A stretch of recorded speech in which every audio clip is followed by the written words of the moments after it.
Your microphone's muted. I'm She's here. probably, I was gonna say they're probably eating dinner. And we can't see you. I'm here. Okay. Oh, there's Penny. Okay. You want to talk about it upcoming, any upcoming plans for?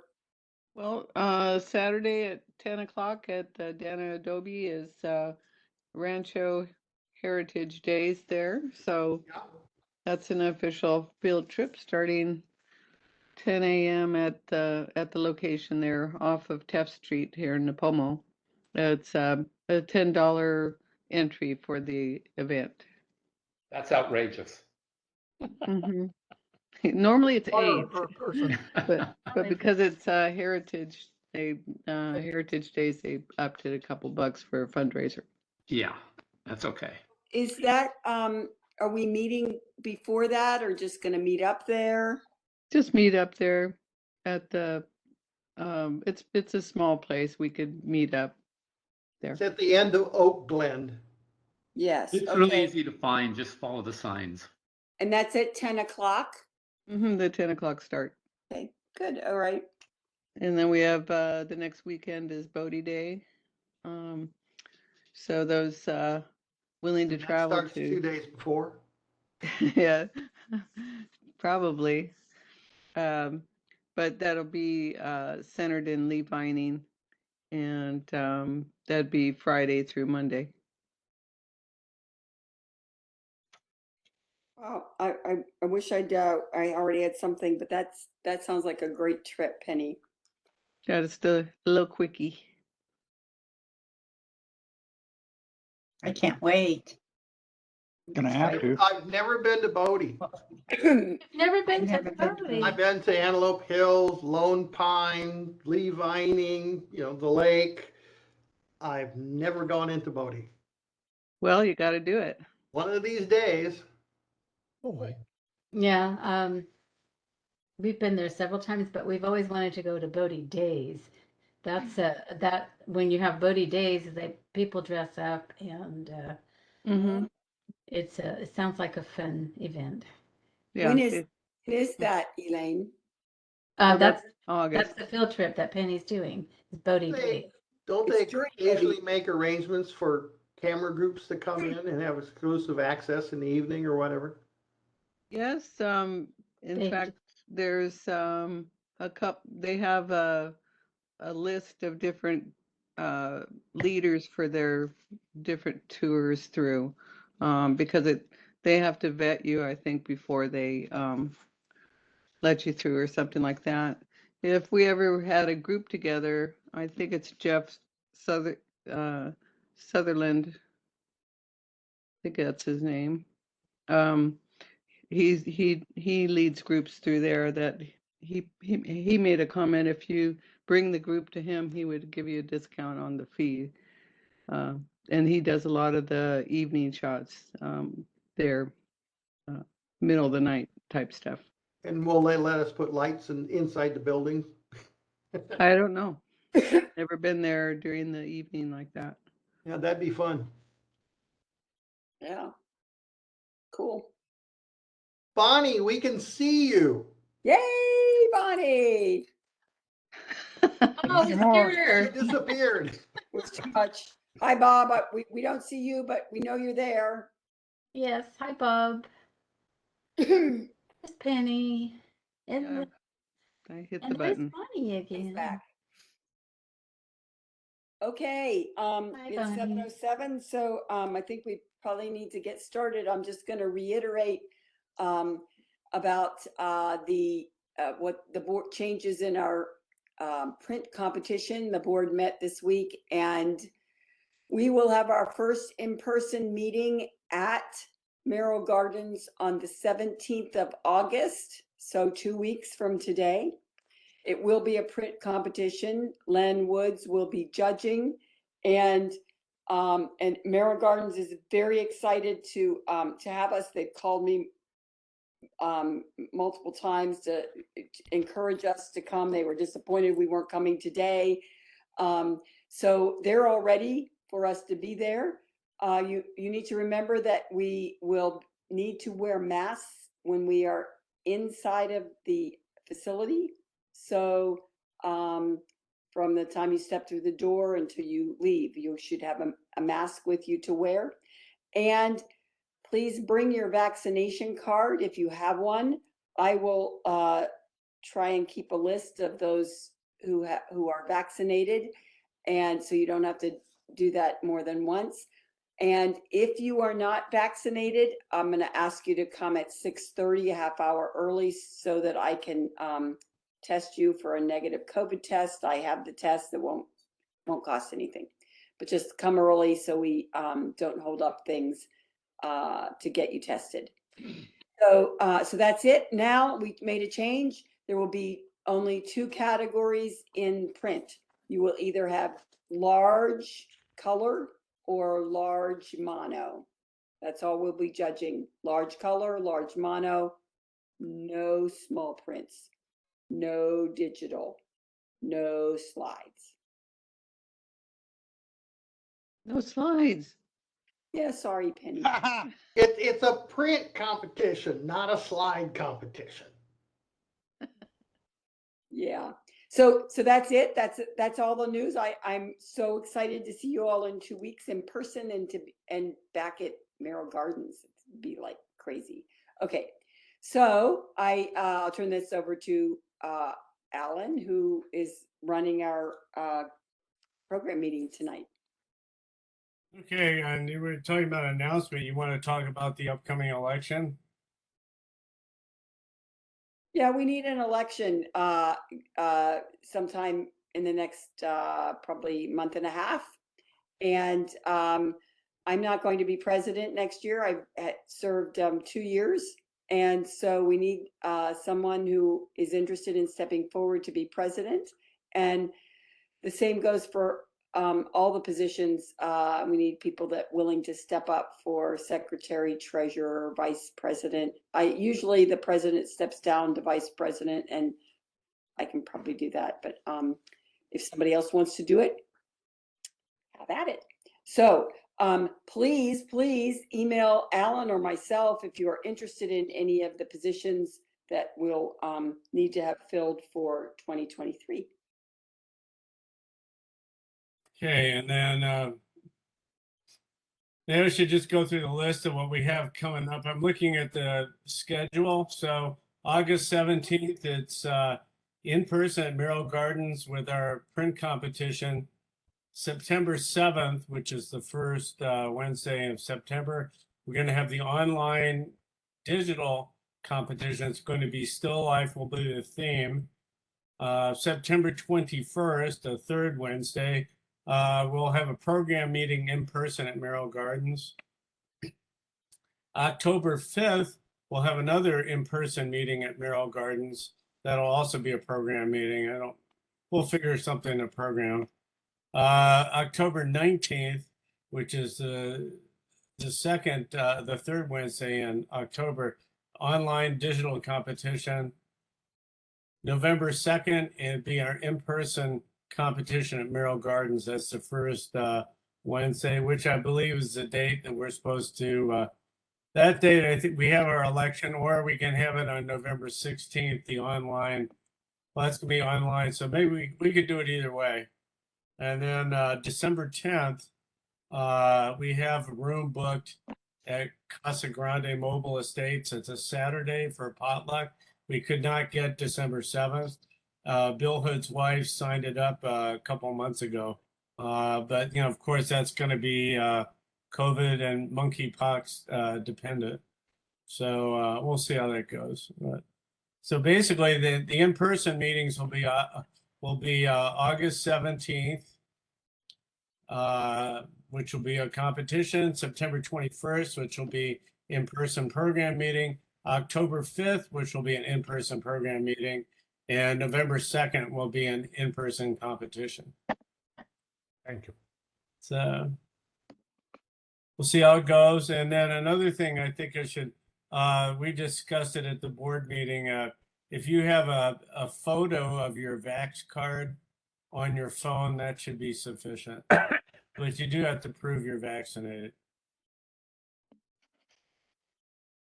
So anyway, for tonight, since we're going to have the still life,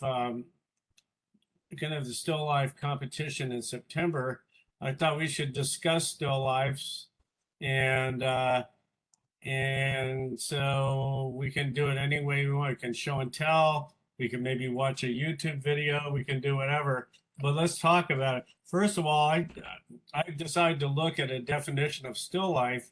Now, on Wikipedia, they gave a history, and was it? I think it was Peter Bruegel, either the elder or the younger, one of them, was the first one who gets credit for doing a still life, though probably something similar is done before. But the reason it's called still life is because they use dead animals. And later things followed suit, like fruits and vegetables and all kinds of weirdness. But some of the earliest still life painting were dead animals. So I don't know if anyone's into photographing dead animals, Jim. Don't kill. But anyway, so how do we want to do this? I'm totally freeform on this. Rosie sent out some guides. I don't know if everybody read them. There were 2 online guides as well as 3 PDFs about how to light them, how to stage them, how to process them.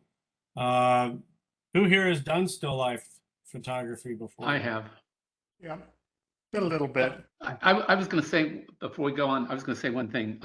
In the Netherlands and the Flemish countries in the 1600s, still lives became a symbol of wealth. And if you look at the still lifes, then there was a lot of fruit and a lot of meat and a lot of wine and things like that, denoting the really good life that people were living at that time. And because Holland was a major trading. In fact, it was at that time, Amsterdam was the richest city in the world. So they had a lot of still lifes. And if you look at the Flemish paintings, you'll see that, big bountiful tables full of food and that type of thing, representing their wealth. Everything that they used pretty much had some meaning. Yeah. And a lot of it was religious too, and Well, the perils of overindulgence and that kind of stuff. and when you look at Rubens, most of us know what Rubenesque means. It means rather chunky, rather large, and that was if you were rich, you could afford food and you could be as fat as you wanted. So the robust women, let's put it that way, especially, were a symbol of their status in life. Interestingly, that is still a status in Africa. Especially Somalia. Yeah, well, pretty much in all countries, because it's a sign that you have wealth if you are Rubenesque. So yeah, I'll just tell you a quick story about that. One of the first times I went over there, I went with a pharmacist, and she's a African American woman, rather stocky build, I will just say nicely. And about halfway there, we stopped at a gas station, and a man came up and asked the guy that was driving our van if he could buy her. Oh my! Oh wow! Oh, Tony, you need to move to Africa, dude. You'd be emperor.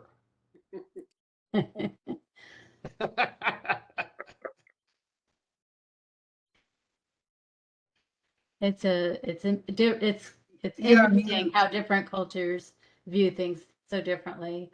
Yeah. It used to be we all want to be nice and tan now because that's a sign of wealth when we can have the leisure to go out and lay in the sun and get nice and tan. And a sign of Whereas- skin cancer. But before, that just made you look like a field worker. So, wealth was, if you were wealthy, you wanted nice pale skin to show that you didn't have to work out in the fields all day. So times change. And one thing I noticed, Tony, you're muted. There you go. It's the ladies with their parasols. Yes. Yeah, they didn't want sun on their face. I was muted. One thing I read when I was looking up still life was someone suggested it was mainly images that are done indoors, Yeah, but some people do outdoors. And would that still qualify as a still life? it does. Yeah. I don't see why not. Even a think picture maybe of a people are flower trying could be still, couldn't it? Still life. I think people are trying to partly emulate things that were done in the past, and a lot of arts are like based on. Well, all art is based on what's done in the past. Otherwise, there would be nothing familiar for anybody to perceive. That's not exactly true. You can look at Picasso's work as an example. It's a counterexample. Yeah, I There's some think really bizarre, weird still lifes now where people put a lot of humor into them and very modern take on still lives. I But think that the thing that we did in the Pomo Native Garden in the forest last fall, where we brought in props and dolls and teddy bears, things, that is an example of still lifes. yeah, And yeah, it's and that was clearly still life. outside. Yeah. In fact, I think that Cheryl was a little creepy about my baby in the leaves. So, and I just took the picture. Ron and Jim buried the baby. It was a group effort. Well, for the sake of this competition, I'm sure it's going to be pretty much anything goes. I mean, not going to say that's not a still life. Yeah. So I would imagine that people will be very creative and come up with all kinds of different concepts of things, and hopefully our judge for that will be open-minded enough and won't be like a wedding photographer who has to have everything look perfect or whatever. But Do we have a, it's do just we have a judge for that yet? Alan, do you know? I don't, Tony, do you know? I stopped looking for judges when I started all my cancer stuff. Okay, It's yeah, like okay, what I you just- found the last judge. Yeah, I wasn't sure. Okay. yeah. You said you would handle it. Yeah, I'll get on it. Go through all this, I'll yeah. work on that. And that's a good point. Somebody that kind of has more artistic bent than to Wedding photography, yeah. yeah, than to just go with the strictest maybe idea of still life. I think there's room for some creativity in there that's not just a vase of flowers. Artistic. Yeah. Yeah. You can skip all the artistic portrait license, people. Yeah, yeah. Okay, sorry to interrupt there. that's okay. Good thought, though. Good thought. We need a judge. Yeah. Would anyone like to show a still life, either theirs or somebody else's? Well, I have Penny here. I had I'm not some dead. things in to share. I got, I think, 4 photos to share. Okay. If you want to put Let those up, me move to them. get that over with. Oh, what do you mean get it over with? They're Well, they're- wonderful. No, these aren't going to be wonderful. Really. Maybe some. I don't know. Maybe some of them, maybe they'll be good. Maybe they won't. Yeah. All Well, right. this first one, I think you saw before. Uh-huh. Yeah, very good. And that was when I first decided I wanted to learn how to do still life. I started really getting interested in it, and we didn't have a setup or anything figured out yet at that time. So all I did was I put a like a Your crate. well, but I set up it wasn't a card table, but one of those portable tables, in my bedroom, and I leaned a black mat board behind it.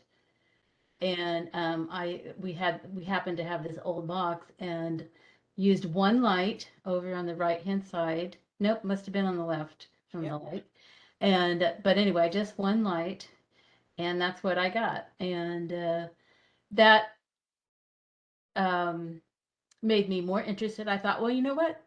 I think I can do this. And I wanted to learn more about it. And in some respects, I've probably regressed in because now I'm playing more with lights. And so sometimes that doesn't work so well. I'm still not real knowledgeable in lights. I know Tony is really good with lighting and knows how to use all those triggers to make things flash. And basically what I do is I just use a modeling light, in other words, a constant light, because then I can see what the light is doing and I don't have to figure out flash or anything too complicated. I've even used a flashlight and painted things with light from a flashlight. So you don't need expensive equipment to do still life. You just need to be creative and try to figure out how to do it. I think my favorite light for still life is window light. And I wish I had one of these old houses with windows that would lend themselves well to that. But I don't have an area. I do have some light that comes in from my kitchen window, and I do take a lot of photos on my kitchen table. But it's harder because I have to try to block all the kitchen out. But Elaine, have you tried doing pinhole?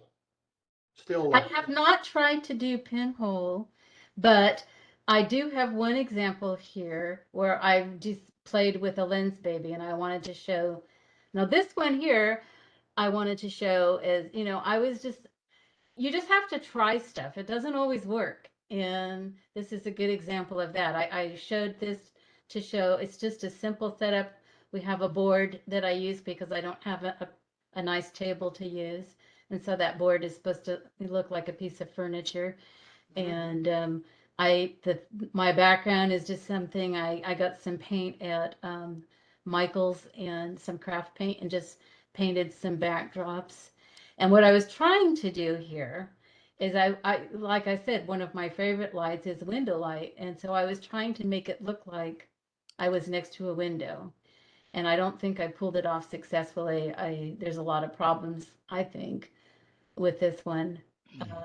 But it's just, you just have to play, and half of it is trying to figure out how to put things together. And like I said, it doesn't always work, but Elaine, yeah, I like the curtain for the window effect, but it should be it should cover that black spot also. That would well, make yeah, I understand that.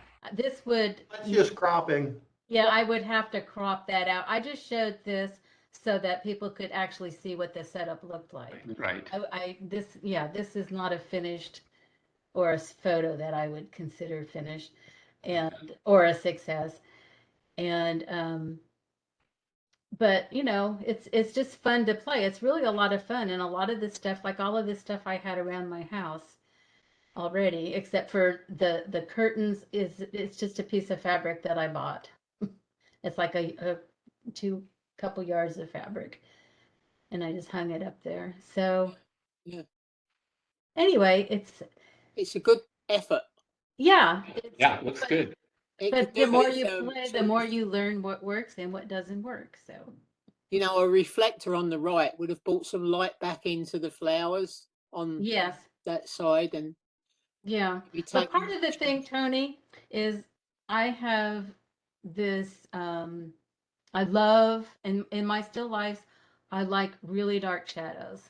Yeah. And Yeah, I don't want to see everything. And so it's really hard for me to figure out how to balance the light where, the shadows look right. And this one was particularly hard for me because I thought, well, if I'm by a window, the light's going to be coming in. How am I going to use the shadows, and should they be darker or should they be lighter? And like I said, it's just, I was just playing, trying to figure Yeah. that out. But some of my pictures are really super dark and there's a lot of heavy shadows. And those are, for me, those are my favorites. And so I really didn't want the flowers lit up in that. Yeah, I think if you're trying to emulate window light, then you wouldn't want a reflector on the other side. You'd want because those flowers on the further away from the curtain Right. should have a shadow on them. That's what I was trying to simulate. I was trying to make it look like there was some light coming in from a window, and yeah, that's exactly what I was thinking. But yeah, okay, this is a Lens Baby effort, and That's good. well, thank you. Yeah. Yeah, I like to have some depth in them, and I haven't always achieved that with some of my images, but the Lens Baby gives it a different look, and it gives you that sense of depth, which I I love think, the simplicity. Yeah. yeah, It's like one pear, a block of wood and a knife. right. And that's what I found out, where the other image I didn't think worked too well because there was so much stuff in there. And I've seen still lifes where they're really busy. There's a lot of stuff in the image, but they make it work. But it's really not easy to do. The simpler it is, I think the easier it is to pull off. For me anyway. But yep. Lens Baby, you could almost do that with a pinhole. You could do that with a pinhole and or a Lens Baby. They make some other vintage lenses. I know people get that effect with. Yeah. And then this is just another thing. This was just showing kind of the style that I like. I like a lot of shadow, and that one doesn't have a lot of depth to it. But anyway, Oh, I'm it's stuck on photographing food a lot. I like food. But it was really garlicky and fragrant. Those are all onions. There's no garlic in Yeah, it. I know, but they're all relatives to garlic. So. They are. They're all. You have some coriander there. I have some coriander because I thought it needed something over there. But Yes. anyway, that's the same setup in my garage with that board I set stuff on. And Not very good. that one probably had 2 lights, or maybe even 3. But I've been using the lights on really super, super low power, like 1% power, and making the room really, really dark. So there's no, I'm trying to eliminate all of the, what's it called? Ambient light, and just controlling the light with my lights. And The light in this one is really good. it doesn't take a lot of light. You'd Yeah. be surprised how little light you need. Thank you. Especially in a dark room. Yes. Yeah, we put black garbage bag over the window in the garage so I can keep it as dark as I can in there. But that's Very it. good. That's Very good. all. Very nice. Thank you. Those were very nice. But like I said, all of mine are with constant lighting. I'm not very good. Tony's really good with flash and doing stuff like that. Well, I was working on some hang on a minute, let me I was working on a few things at home. And I've also been playing at lighting glass. Let me see. So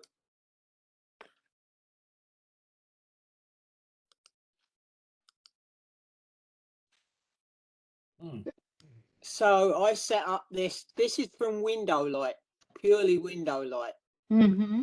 But I did use reflectors.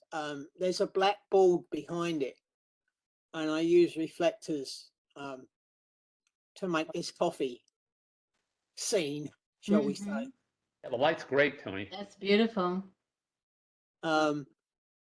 but I went, as some of you know, I did a project a month or two ago, must be more than like that now, about glass. And in particular, I was doing cocktails. Yeah. Nice. And this stuff is really difficult to light with glass. This particular one, I had the black background. I had a piece of board across the top of the black background to stop the light from, because I had this was done with a studio strobe flashlight, to stop the light coming down the back of the backdrop, as it were. But I needed it to illuminate what was in the glass. Mm-hmm. But I also had a small like an on-camera type flash that was off camera to the right, that was shooting back towards the glass with a I had a black board to stop it there, and there was just a narrow gap at the back where I was pointing the flash back towards the glass to illuminate it in the stem as much as anything. So yeah, it's, let me see, I don't know if I That's can. really nice, Tony. I like how you can even see all that texture in the lemon peel. Yes. The Very way the well light done. is Glass racing. is difficult to do. Yeah. Yeah. I don't know if, can you see this red one, Yes. the one with the red cherry? Yeah. And I also did where's the blue one? This one. Oh, With that's the- nice. the Hey, you got a blue- triptych. Yeah, there. well, yeah, funny you could say that. That's why I started out setting out to do. Let me see. Oh yeah, there you go. Perfect. Yeah. And in the end, instead of using the lemon, I used the martini with the 2 olives. The olives, yeah. Yeah, I like how you outlined, put a white stroke around all three of them too. That works really well. Yeah. Mhm. Very So, nice. you know, this was an exercise I set for myself, and Mhm. I was quite happy with the results. Yeah, And I'm happy drinking them afterwards. The I one on think they're really good. Yeah. the red one is a Rob Roy, which is Scotch whiskey with Bambooey. red red vermouth. The one in the middle is just a good old fashioned martini, and the one on the right is a Hawaiian martini. That's what do you call it? Blue Curaçao, yeah. which is Oh. basically, yeah. So anyway, we did some nice messing around at Ron and Elaine's a few weeks ago. Yeah. I forgot to mention too that to control the light, that I propped up pieces of mat board to create flags to block some of the light, because sometimes you get really hot spots, and so you can block part of the light with little cards, and then you can bounce light. I didn't use a reflector, but I did have a white mat board to catch some of the light and bounce a little back in. That's So, what I usually use. A yeah, white board. just Yeah. a white mat board, and so I've done that, and but mostly instead of bouncing light back in, I find myself mostly trying to block part of the light, because it's hard for it not to shine on the backdrop, and it's hard not to have little hot spots here and there. So Very It's- good. Those are good work, Tony. Thank you. Now, Chuck, I'm sure you must have done some still life in your life. Yeah, I've actually just quickly threw some together just now. Yeah. good. Show you, some of them are a little more product type shots, and a lot of these I did when I was in college, so they're not all that fantastic. But and they're in no particular order, but let me share my screen. Let's see.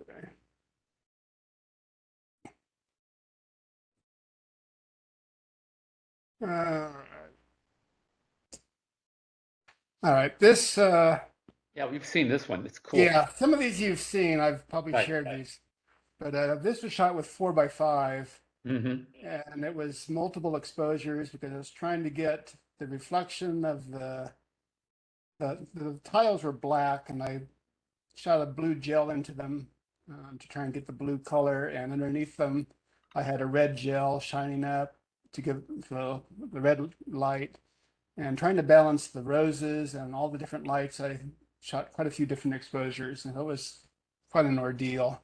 Went through quite a few sheets of film then.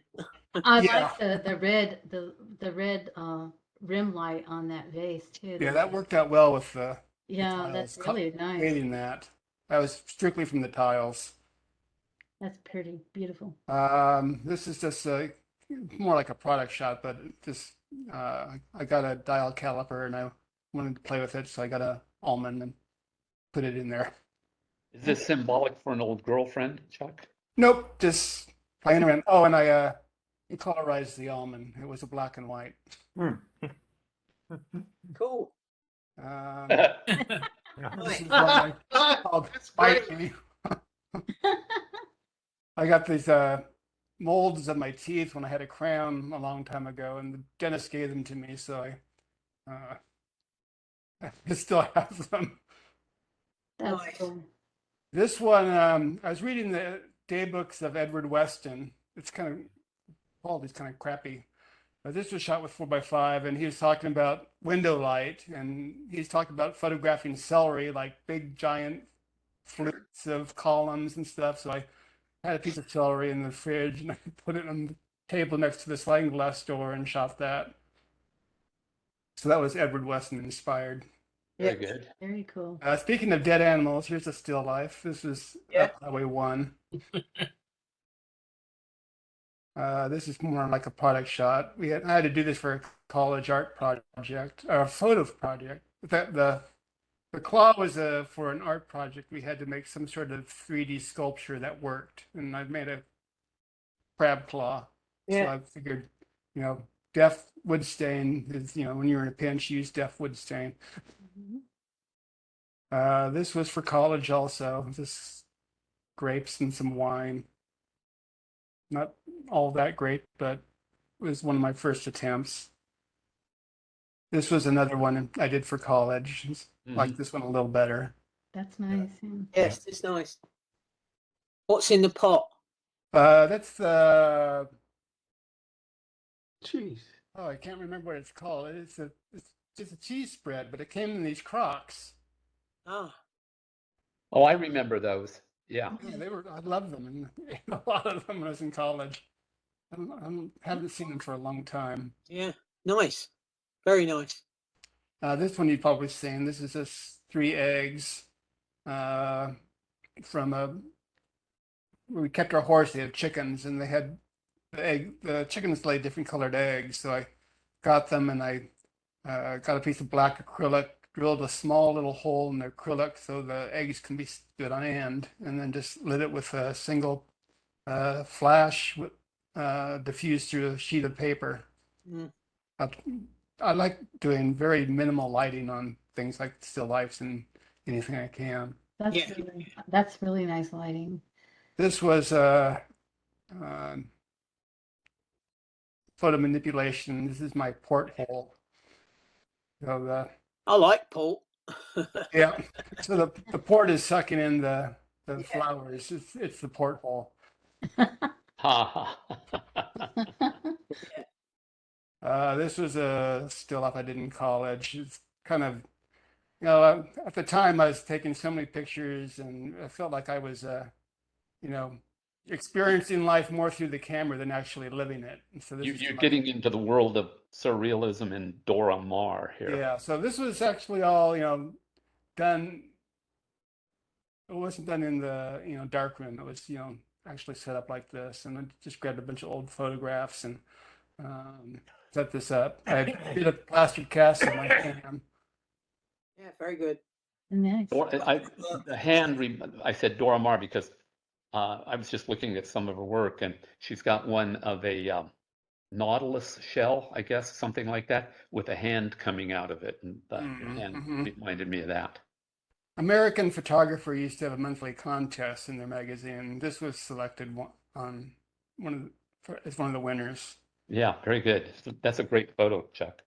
It's one of my favorites. Yeah. And that's it. All right. Very good. Very good. Well, I'll show something. Just some things. These are all experimental stuff right now, so don't expect a lot. That's over here, I guess.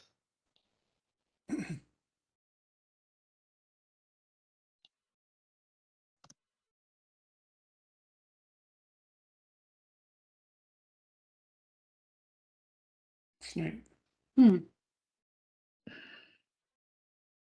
So it's obviously just shadows and And refraction. yeah, yeah, Yeah. Very cool.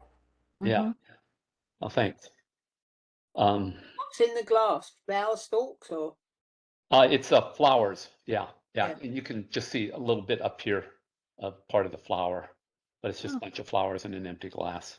Flower. Just my I weird thought they were mind. twizzle sticks. Yeah, no, they're flower stems. Just my weird mind. But if they were like short lengths of barbed wire in the glass, it would be fantastic. All right. Well, I could name it that. But there's no barbs on it. Well, you know, there's Photoshop. Okay, so that's one. Here's another one, similar.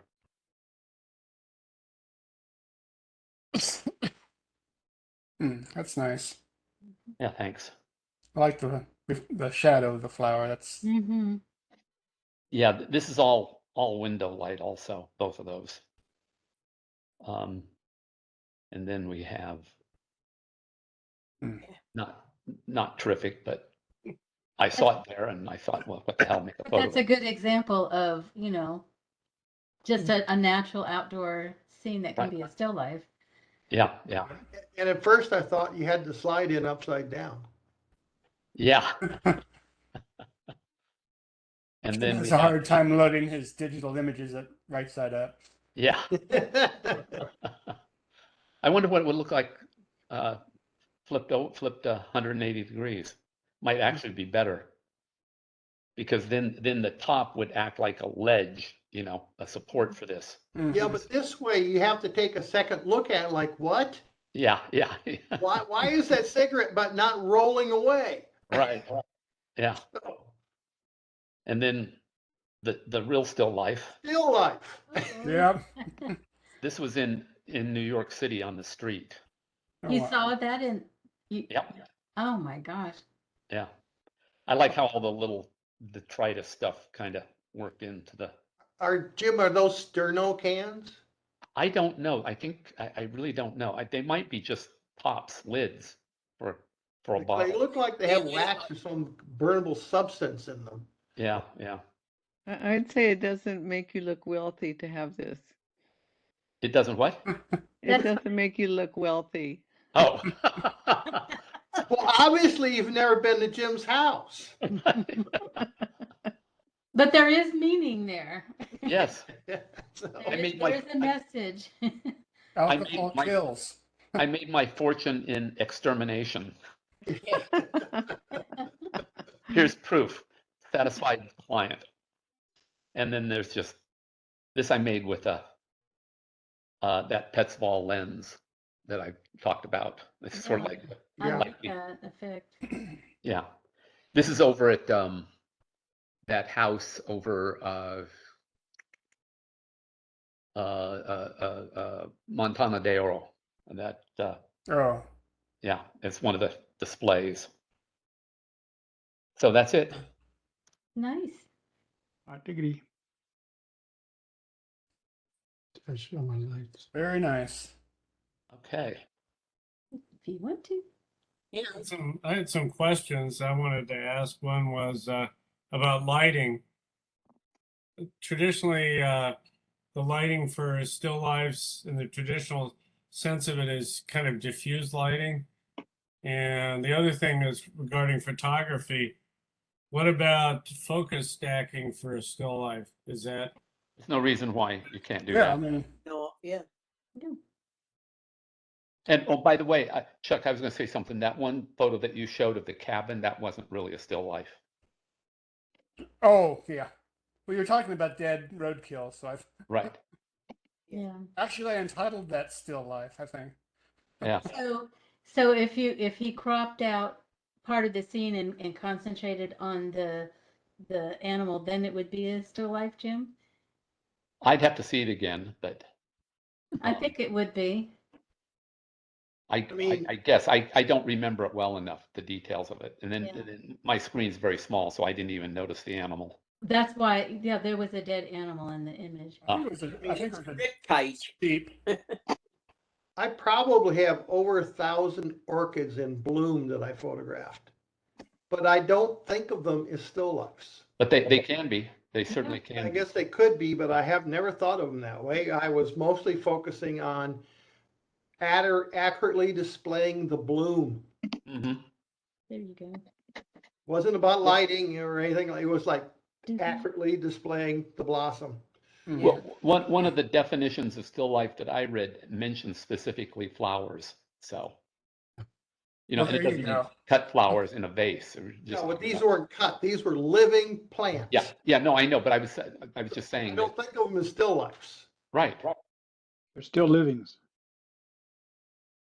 Can I ask a question? Somebody mentioned focus stacking, and could whoever was talking about that, could you talk about why you would do that in your still life image?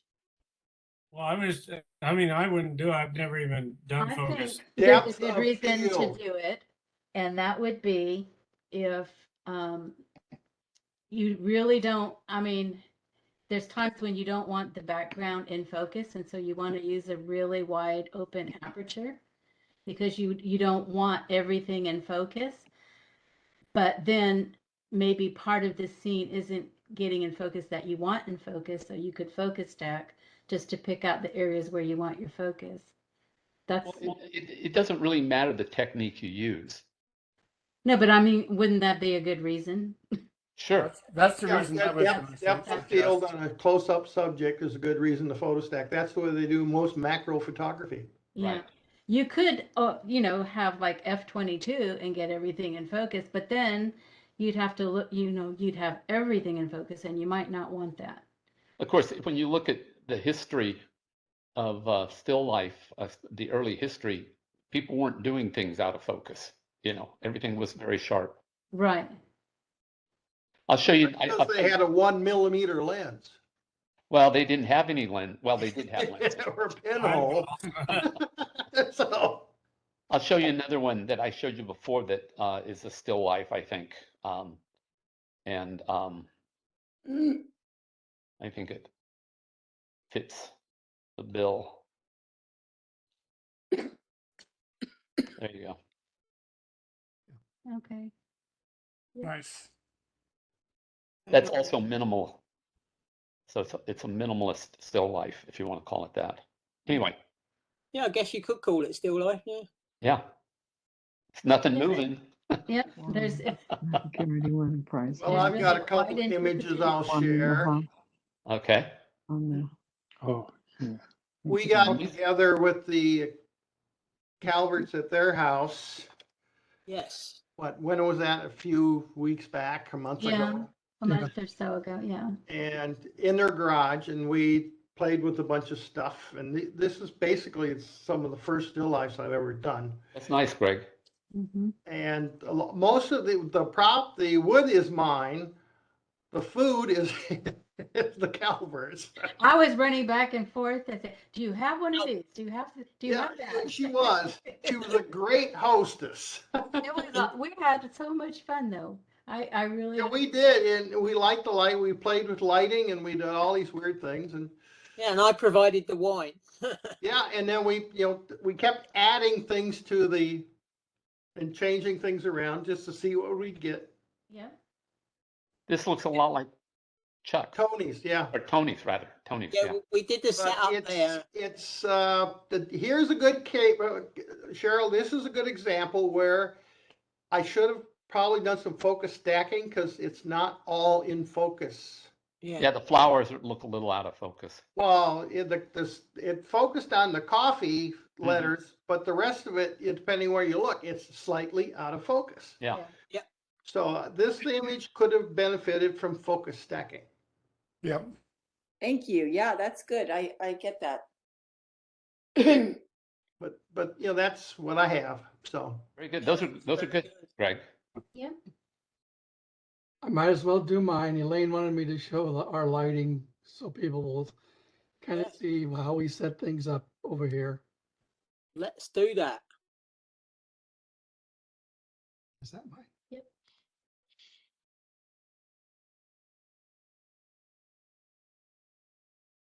Okay.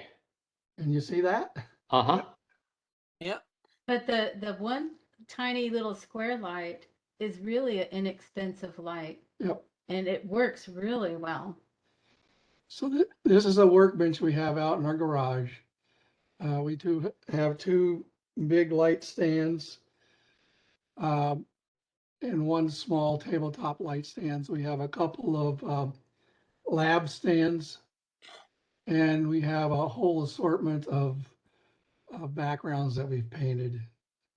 And since I was walking out there to take a picture of these lights, I had my coffee cup with me, so that's what I got.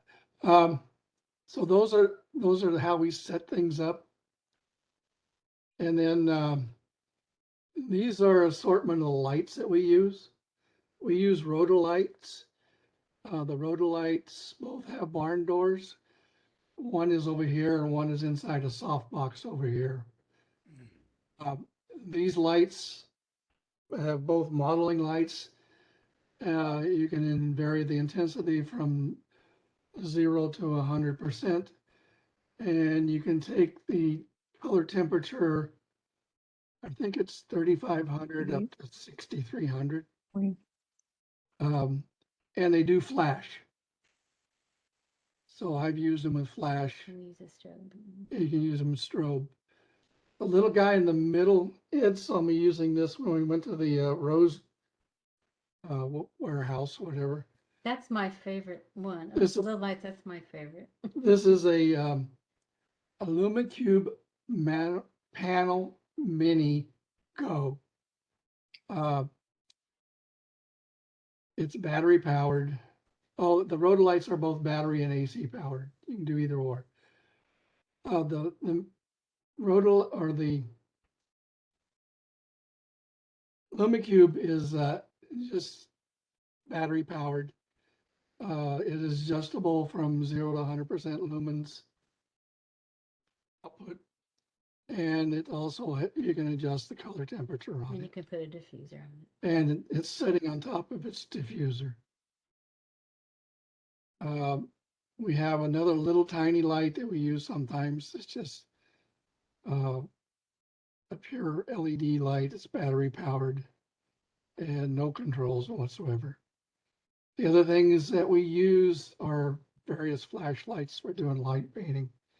And there's a drawer full of tubes that these fit into. Mm. The other thing that I have done playing around with, which has been fun, is Tony told us about using light boxes to copy slides. I was out there with these flowers and I go like, let's do a high key. I took the flowers and just laid them on the light box and started photographing them. Yeah, it's good. Works well. So that's a lot of these you've seen before.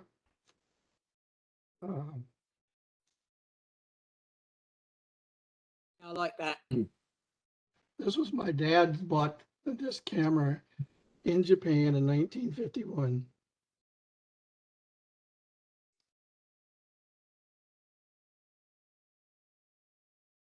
That's nice. I like the light in that. Yeah. We did that Did that when Greg and when on Tony there. that day when Greg and Yeah, mine didn't come out very well. I didn't have the focus right. there's the Yep, there's the pairs. pairs again. What a lovely pair. Good one, Tony. And I thought it fell on deaf ears. No. A lot of things we were doing out there was doing flowers, close-ups of flowers. And This is a great example where you could use focus stacking. Yeah, Now, because if you wanted to bring more of the stamens, is it the ones on the outside, Yeah. Yeah. into focus, you could focus stack and then align them up in Photoshop. yeah, I like the colors and the forms, you know. You can see the shapes of the flowers with the purple or the magenta on the ends, and you got that green and yellow flower in the background. It would be really nice if those stamen were in sharp focus, so that would have been really, Yeah. it just, for me anyway, it just doesn't work real well with them being out of focus. Right. Mike, Photoshop does an okay job with photo stacking. Yeah. But the real tools, what is it, the Helion Helicon Yeah. Focus and Zareen Helicon Stacker. Focus? It's supposed to be absolutely superior. Yes. Helicon Focus is much better, but it's also pricey. Yeah. Zareen Stacker is You get what you pay for. yeah, Zareen Stacker is pretty good. I used that for a while. I was shooting a job for work, and I was getting so frustrated with Photoshop because all the images had to be focus stacked, and I ended up buying this and got in a lot of trouble from my boss for doing that, but it worked. Well, this is what you do when you can't really travel anymore, is you buy a bunch of new toys for your garage. I got a couple You more I got- want to share real quick. We were talking about, old time photos and them all being in focus. And I always liked that when I was shooting 4x5 and 8x10. It's like I wanted to get everything in focus, everything sharp. And then just a little while ago, I realized that, I could use the camera movements, the swings, and get really bizarre depth of field. Mhm. So this is a couple of things that I was doing. I was attached my 35 to my view camera to get these shots. We're gonna share. Come on. Here we go. So this is multiple exposures because I had to shift the back around so my 35 millimeter would cover the 4x5 image.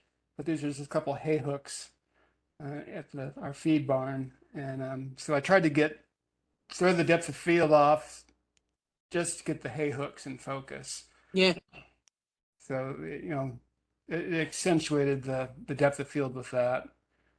You know what you want us to look at. Okay. Yeah.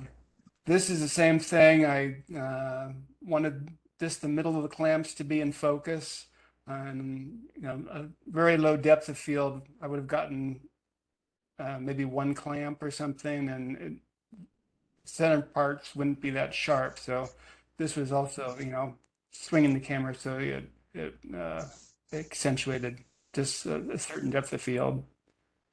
Yeah, it's great having camera movements. Yeah, this one too. This one I tried real hard to get the depth of field running up the middle of the picture. So the left and right side are out of focus, but it goes in focus from the center all the way to the back of the typewriter, but also in the middle. So that was a chore. Yeah. Yeah. And that's my setup. My I was camera. just going to say, how are you using a view camera, a digital camera with a view camera? I got an extension tube and I mounted it to a camera back, or Right. the view camera back.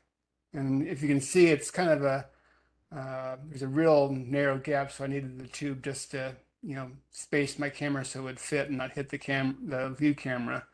Right. And then the other issue is when you shift the camera over way to one side, because you got this extension tube and the sensor's way in the back, it starts to vignette the sensor, so you can't really get the full 4x5. Right. So, but it's fun to play with, but it takes a while. It takes, you have to watch what you're doing, shifting it, then you have to merge them all together in Photoshop, and you can't use the blend feature because there's so much out of focus that Photoshop just Doesn't see goes it. crazy. Yeah, so it's all manual. Mm, But anyway, That's really interesting. that's quite a setup. I've never used a view camera, but years ago, a friend of mine lent me a shift tilt lens, oh, and obviously you haven't got the movement you have on a view camera, but it was interesting to use, I must yeah, say. I love doing 4x5 and 8x10. And that work, was on a, but it's I that long ago, it was on a film camera I was doing it. yeah, So I just can't afford a digital back for it, so it's sitting in my closet. and film 4x5 film is not cheap, Oh no. At, Mhm. when I particularly was in color. college, I was shooting 8x10 and it was now it would seem cheap, but it was like $3 a shot. Yeah, that's cheap now. Yeah. Yeah, and for a college student, $3 a picture isn't cheap. No. Black and white was about $1.50, but now it's probably closer to $5 for a black and white sheet or something. I think I looked it up recently. Ilford FP4, 25 sheets of 4x5, I think came out to about $60. Yeah, that's a lot of money. Yeah. Do you still have your medium format camera, Ed? Yeah, What kind of film does it use? it's 120, I think it is. Yeah, I 120. was telling everybody before you 120, and came on. I've shot color and black and white. And the nice thing about it is it has the back is removed, the film back is removable, so I could change filming motions mid-roll. I could take one back off and plug another one in and have different. So I shot black and white and color, mostly Fuji color. And black and white, I don't remember what I used. I think it was probably Ilford, but I'm not sure. And then color, I used NPC and NPH, Fuji NPC and NPH for the two that I mainly used. Sometimes Kodak, it's a portrait film, and I forget I think it's called Portra, I think is what it was, and I use that I occasionally. remember that. That is a Kodak film portrait. Yeah. Portrait. It's sort of a muted tones. It's not real. Yeah, yeah, Yeah. I did some portraits with it. I was happy with the color and the results. What is it, Ed? I was Camera, I mean. telling everybody before you came on, Ed, that I've got about 500 2.25 glass scenes that I'm trying to get rid of. If you still shoot 2.25, if you're interested in having them. Oh, my back is so bad, I can't carry the thing around anymore. I mean, I had that stuff in there, and I had 3 lenses. It must have weighed 40 or 50 pounds with all the crap I was carrying. Oh, My back I won't believe it. tolerate that anymore. And most of the stuff I'm doing, we're on hikes and stuff, and so it's not like just going to one place where I know I'm going to be set it up and get out of the car, set it up, and then pack it up again. So I haven't used it at all in several years. Okay. What is it, a Mamiya? Yeah, the Mamiya RZ. Oh, I yeah. think it's RZ67. called. Yeah, RZ67. Yeah, Yeah. it's a real Yeah. nice camera. It's actually a studio camera, but I liked it for the field because with the bellows focus, there were less places for dirt and grit to get in, and I never had any problem with that. Yeah, I used one that worked for a long, long time, RC67. Yeah, They're nice cameras. yeah, I was real Very pleased with nice. it. I had a lot of fun. I think my photography improved using that because it forced me to slow down. And every frame was going to cost me $1. Yeah. And so I did slow down. I think that helped me. I became more deliberate Yeah. than I had been with 35 millimeter film. And then on the counter to that, when I went to digital, I could screw up as much as I wanted, and it didn't cost me any more than if I didn't take any photographs. So I did a lot more experimentation with 35 millimeter with the digital. And I think those two experiences together have helped me get the kind of stuff that I like anyway. And so it's worked out well for me. Well, as a lot of you know, I'm a lover of film photography, Mm-hmm. And I can't wait. I think, a few more weeks down the road and I'll be back into that again. Yes. Cool. Yep. Yeah, I have a Mamiya, but it's the C330F, which is the Oh. twin lens one, you know. Mm-hmm. We had that in high school. Yeah, and it's takes fantastic photos. I don't remember what I used in college when I was studying telecom. The still cameras, it was a twin lens reflex. So as I recall, I remember that much about it, but I don't. It was probably a Rolly, but I'm really not sure. But I got nice results from them. They were really sharp and I thought it was fairly easy to use. My instructor never liked my photographs, but I made them. And I've got my dad's old Rolly. Haven't used it, but probably will never use it, but I have it. what was it you that showed the picture of the camera your dad bought in '51? It's Who me. showed that? That was Ron. me. Ron. Okay, well, what kind of camera was it? It's a Y something. It's a rare one. It has a what they call a Frog eyes. frog eye. It's got two little. Yashica. He got it when he was overseas, I guess. Something strange. Well, I've got a camera that my dad bought overseas. He was stationed in Korea during the police action, quote unquote. And he gave it to me when I was probably 17 or 18. And I've still got that. And it's a Petri, Petri, Yeah, I've heard of 35 that. millimeter. And it had Ron's digging it has out, a so he- 40, I think it's a 42 millimeter lens, 38 or 42. I think it's 42. I got some nice photos with it.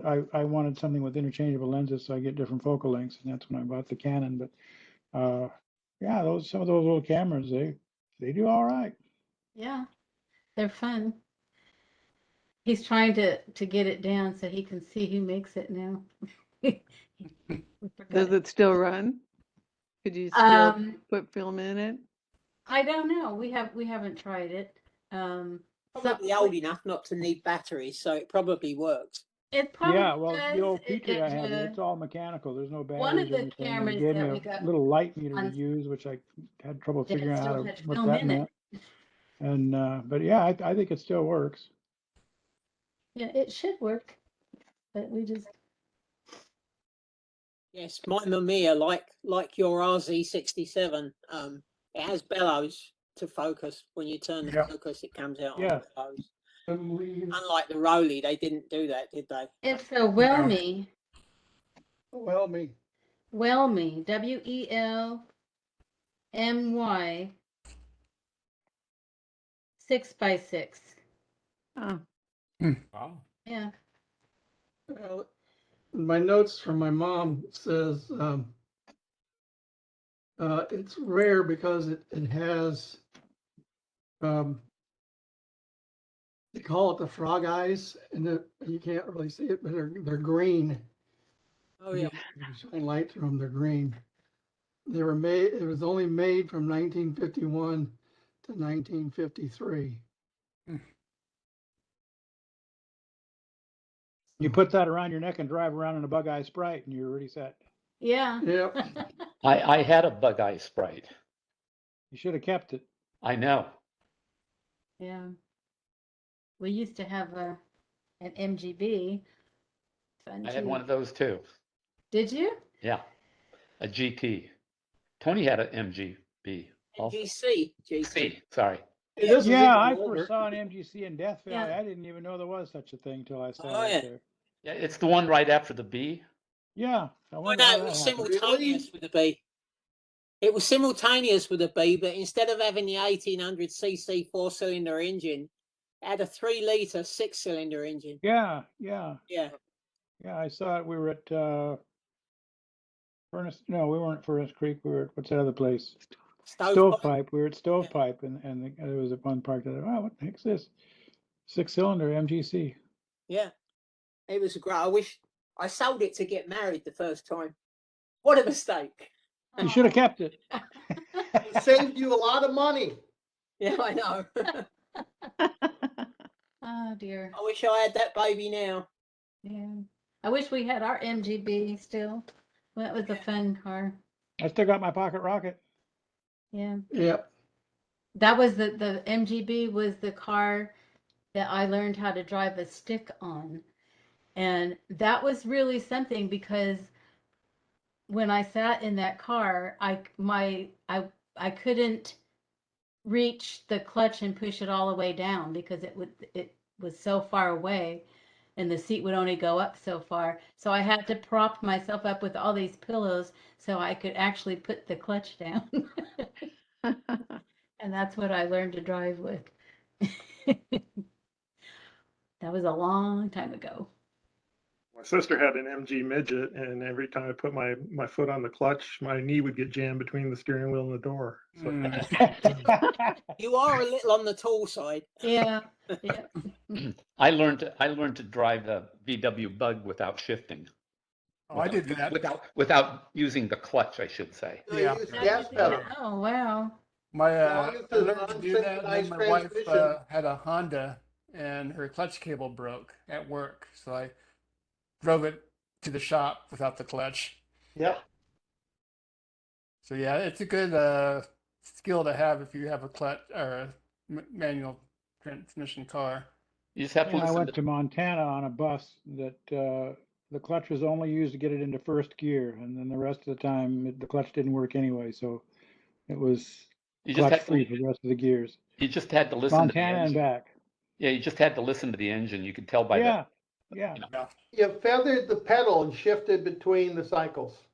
yeah, it's not that hard actually. There you Yeah, go, this was mine.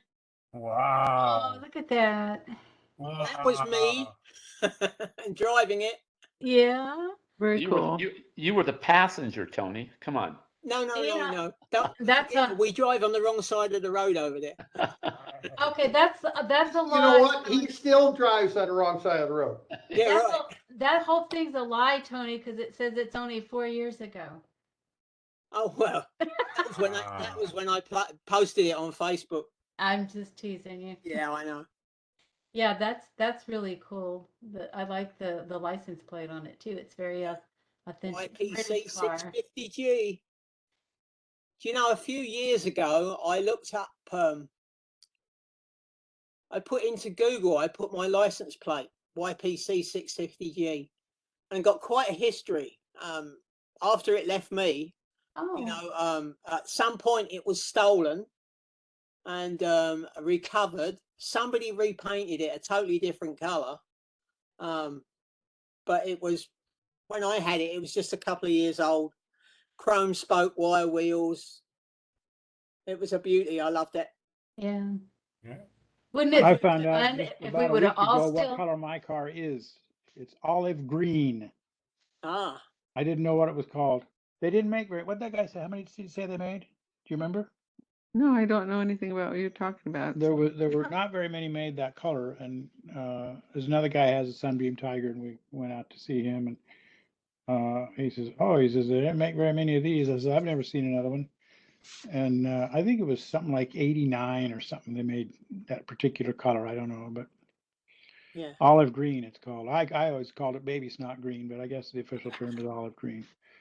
That's why they discontinued the color. Baby snap green. That'd be good But reason for it. My dad liked wouldn't it. it be My fun if we MG all still had those cars and we could all go cruising together? That would Yeah. be fun. We could Yeah, join we our all own little sold car them. club. I wish we all had those cars. That'd be I fun. I had a tomato Well, the green, bushes were winged, tomato cars worm wouldn't bump green their butt every time VW they hopped. bus. Tomato green, Tomato worm green. tomato worm green. Mm. Yeah, my That was MG bright. was, official was Yukon Grey, which made a change because 90% of them on the road were either British Racing Green or red. Yeah, Yeah. So Ours- being different was good. ours was Wasn't such a yellow. cop magnet.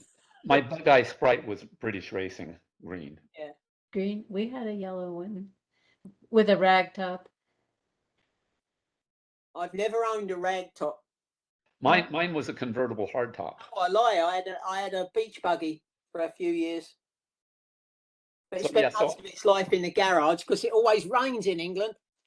Yeah. So I had both I had the convertible normal rag top, but I also had a hard top that could be taken off. Yeah.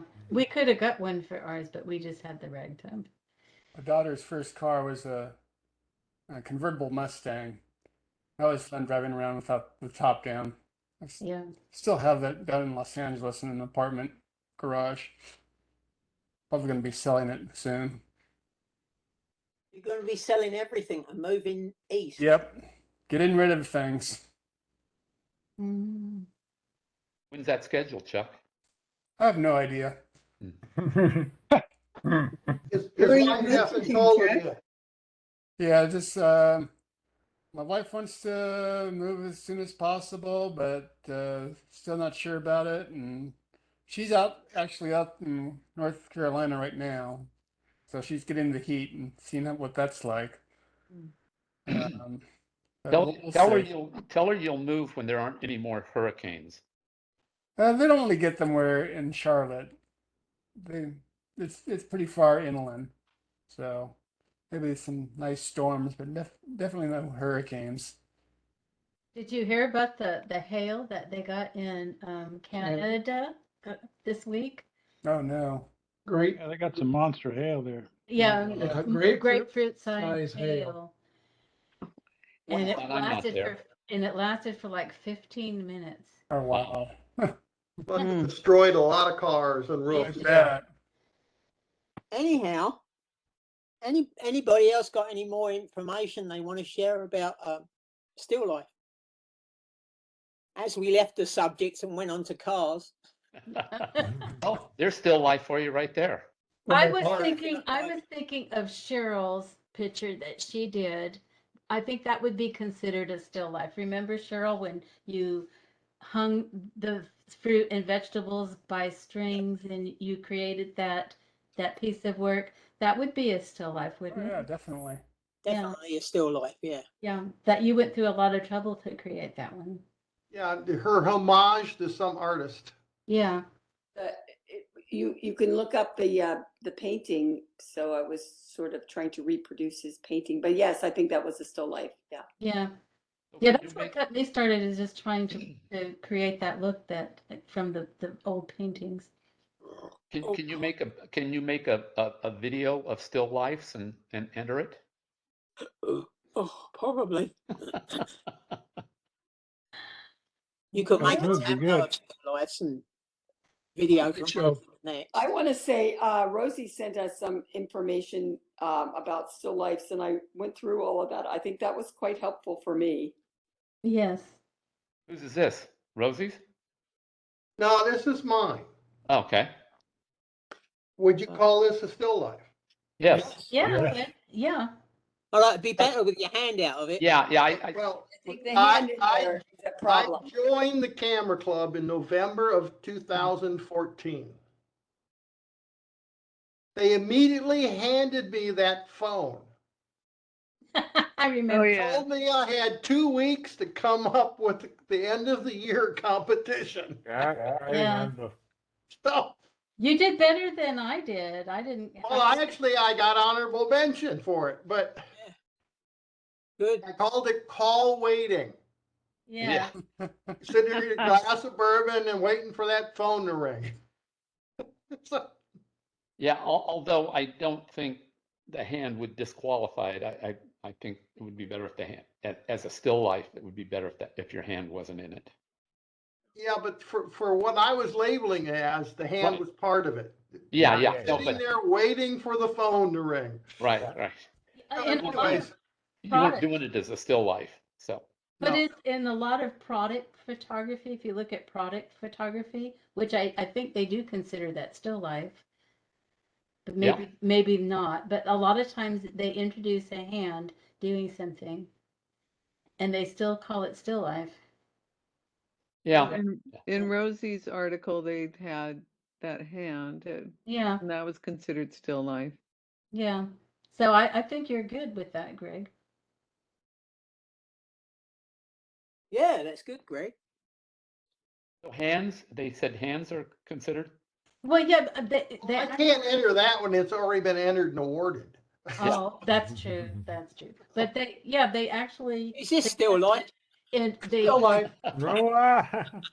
they actually suggested putting in a hand or something when they were doing like with food, especially if to show sifting the flour or to show doing something.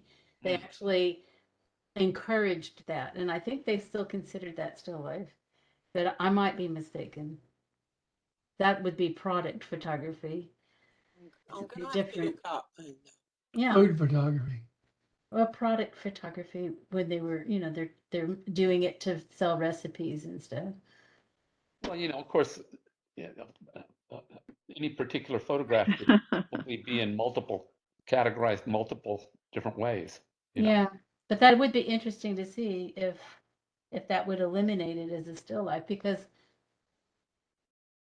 I wonder what our judge would think on that if there was a hand. Good question. Yeah. I'm Well, looking we for could, Rosie's video, email.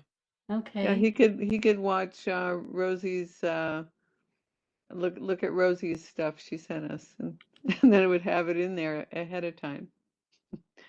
So has everybody been working on still lives? Is everybody doing No. Not yet. it? We I don't need have much longer. Well, I got a new assignment last night after the board meeting, Oh, that's Aw. right. which is going to take some time. Thank you, Greg. Hey, it keeps me out of the bars in the afternoon. That's it. There you go. Yeah, but that means you've got the morning and the evening for the bars. Oh yeah, breakfast margaritas, my favorite. Yeah, there you are. Bloody Marys. Yeah. Now, only when I'm on a date with a girl. When you're on a date with a guy? You know what? I'm not sure what they call that drink. It's not sex on the beach.